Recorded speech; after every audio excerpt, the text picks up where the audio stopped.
যে বিষ আনছি আমি মারা যাইমু, আপনারা তখন ধরে আমি আইসি, এটার কোনো সমাধান দিতে পারতাছি না। আমি আর কি তখন একটা মানুষ আজকে আমার পাশে নাই, একটা মেয়ে এত বড় বিপদে পড়ছে, কি ওই এটার কোনো পদক্ষেপ নিতেছে না, নাইতেছে চেয়ারম্যান, নাইতেছে মেম্বার। আমি কি তা হরতাম, আপনারাই হন। আমি এখন মারা যাওয়া স্যার আমার আর কোনো রাস্তা নাই।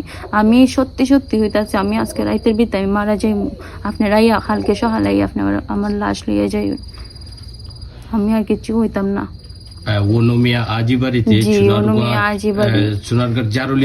এরা কোনো পাশের ঘরের মানুষ আইবার লেগে দিছে না, কইয়া গেছে যে এরা কেউ নাকি আইতো না। যদি কেউ আয় এর সাথে এরা ঝগড়া করে, এলে এরা কেউ ডরাই আইতাছে না। এখন আমি একলা একলা আর কি তাহর কেউ যখন আমার পাশে নাই, আমার মৃত্যু ছাড়া আমার আর কোনো উপায় নাই।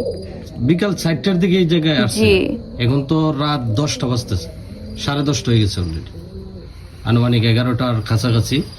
আমি যদি আপনাদেরকে একটু বলে রাখি, চুনারগড় জারুলিয়া গ্রামে অনুমিয়া আজি বাড়িতে বেশ দিন ধরে ওনার কাছ থেকে যতটুকু আমরা জানতে পেরেছি যে প্রায় 6 বছর ধরে তাদের যে প্রেমের একটা সম্পর্ক ছিল, শেষ পর্যন্ত তার এই ফ্যামিলি না মানার কারণে সে আসলে বিয়ের দাবিতে অনশনে বসছে তার বাড়িতে। আসলে এটা হচ্ছে ওনার যে বাড়িটা, ওনার নামটা কি জানি, ছেলের নাম হচ্ছে ইমন। ইমনের সাথে আসলে দীর্ঘদিনের প্রেমের সম্পর্ক ছিল। এখন ইমনও কিন্তু বাড়িতে নাই, না ইমন আইতো ছিল, ওর ফ্যামিলি ওরা না হচ্ছে যে আইতো না, ওর বোনে না হচ্ছে, ওর মামা কি জানি জামাত করে না শিবির হরে, উনি হইতাছে কইছে মনে হয় যে এটা আমরা দেখে নিমু, তুই আইস না বাড়িতে, লেগে ডরে আইতাছে না। নাইতে সে কইছে যে আইব শুক্রবার দিন, এরা কথা দিছে যাই আমার বিয়ে হরে নিব। এখন যদি এরা বিয়ে না হরে, শুক্রবার গেছে রবিবার গেছে, এখন আমি এটা কোনো বিচার পাইতাছি না, আমি মরা ছাড়া আমার আর কোনো রাস্তা নেই। আপনি যে বোতলটা এটা কি? এটার মাঝে আমি বিষ আনছি।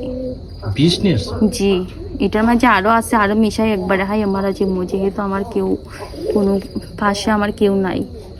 আসলে রাত যখন এখন 10:30 বাজতেছে, একেবারেই কোনো ঠান্ডা, খুব বেশি ঠান্ডার মধ্যে একজন মেয়ে মানুষ সে বসে আছে আসলে বিয়ের দাবিতে। ইতিমধ্যে অনেকেই প্রশাসনের সাথে যোগাযোগ করছেন এবং প্রতিনিধিদের সাথে যোগাযোগ করার চেষ্টা করেছে। আসলে কোনো প্রকার সুরাহা না পাওয়া এখন পর্যন্ত সে তার যে জায়গায় বিয়ের অনশনের দাবিতে সে ওই বাড়িতে এখন পর্যন্ত বসে আছে। তাহলে আমরা যদি আর একটু তার ক্লোজ করে যদি দেখাই, তার গেট গুলো তালা মারা দেওয়া আছে, এই যে গেট গুলো আসলে তালা লাগানো অবস্থায় রয়েছে।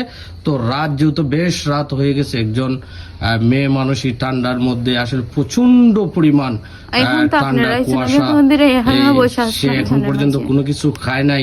এই অবস্থায় আসলে বিয়ের দাবিতে তাদের যে প্রেমের সম্পর্ক ছিল, এটা প্রায় 6 বছর ধরে তাদের প্রেমের যে সম্পর্ক, এটা তো 6 বছর ধরে ছিল না। তো এখন শেষ পর্যন্ত সিদ্ধান্ত তার পরিবার থেকে কোনো প্রকার সিদ্ধান্ত বা তারা কোনো ধরনের কথাবার্তা বলে নাই না? জি, এরা আমার শুক্রবারে কইছে যে ওটাই আনবো, আনছে না। পরে চেয়ারম্যানের হাসে যে কইছে যে রবিবার দিন আমার আনবো। এখন চেয়ারম্যান রেগে আর না করছে যে চেয়ারম্যান মামাই হয়েছেন যে অসম্ভব, আমি আর না করতে পারতাম না। আমি হতাই দিয়ে আনছি মেয়েটা মারা যাইল না, তারপরে মেয়েটা আমি যেহেতু হতাই দিয়ে আনছি, এখন তোমরা না হরতাছ, এখন আমি আর কি তা হরমো। পরে মামাই হয়েছেন যে এরা মানতাছে না, তোমরা গিয়া মামলা হইরা দেও, আর কিচ্ছু করার নাই।